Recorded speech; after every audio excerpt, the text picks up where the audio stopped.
and whether you had any opportunity to talk to people who've been detainees at Guantanamo Bay. Of course, yeah. I mean, the research was the key. I spent a lot of time writing this, and I just really combed through. It's just really just a lot of old-fashioned research, and I combed through every memoir I could find. I watched every documentary I could find. I read every article, searched for every Google image, for every square inch of that place I could find.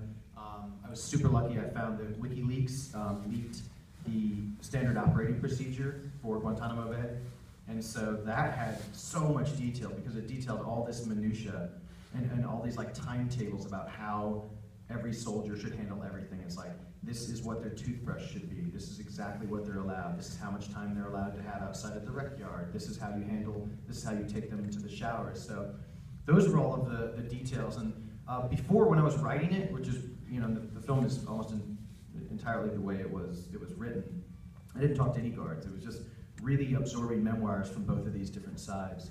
Right before we went into pre-production, a few guards did reach out to us, and I talked to a few people like that. And we also had someone do some military training with Kristen.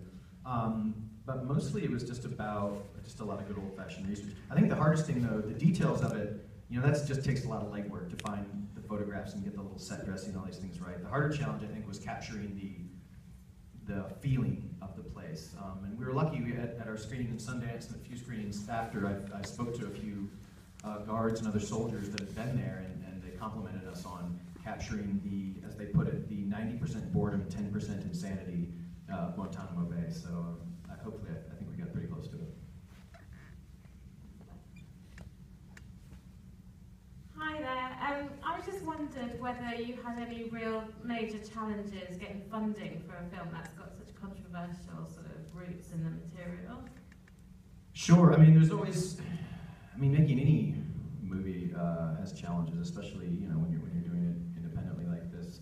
You know, Kristen Stewart helps a lot, but I think at every step along the way there have been challenges. You know, it's a risky subject, and I think people are, I don't think they're scared of it. I think they're just not sure if audiences are going to want to go experience something that they've largely been consciously ignoring for the last 12 years. But when I wrote the film, that's part of the reason why, you know, besides the artistic choice of wanting to show Guantanamo Bay through a very microscopic lens instead of a larger view, it was also very consciously done because I knew the film had to be made small. So we made the film for almost next to nothing. So, you know, the funding, while it was a challenge, it was doable because I wrote it to be very, very small and achievable, because I knew, you know, it was going to be tough to get a movie about Gitmo off the ground. That's why there's not any other narratives about Gitmo in existence.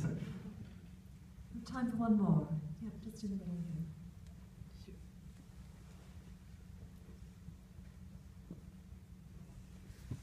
I'm actually a former U.S. Marine. I just recently left the service, and I wanted to tell you that I did really appreciate, this is one reason I came to the movie, because you chose a female to represent, and I think that, was that a conscious decision because it provided a different lens, or was it just, you know, figured it would be different? No, it was a very conscious decision for numerous reasons. First of all, I applaud you for your service, you know, because in all the research that I've done, obviously I'm not a woman, I haven't served in the military, but in the research that I've done, you know, it's such a unique series of challenges that you face serving, you know.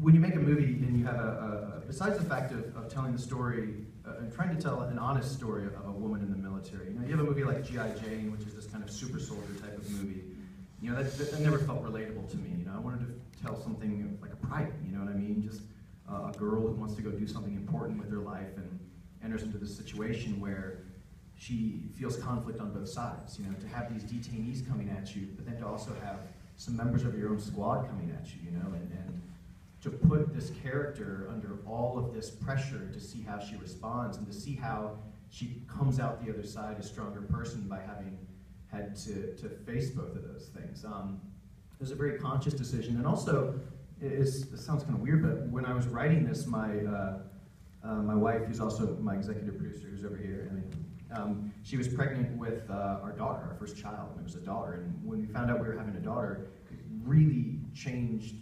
It sounds weird, it's cheesy, but it changed how I thought about gender, especially gender in film, you know. And I started realizing there are not a lot of movies with women leads in them, You know, they just don't exist for some reason, and it just struck me as very odd. And so while we're doing that, I was very conscious of that. And yeah, I mean, it's not like it was a mission, but yeah, it's a whole half of it's half of the world that story doesn't get told. So it was very important to me to really do as best as I could to portray that. Yeah, as you said. Peter, thank you so much, and congratulations on what I think is a really terrific film. We do have another screening at the festival, so please do encourage your friends to look the film out. Also, I would say the film is unrepresented in the UK, and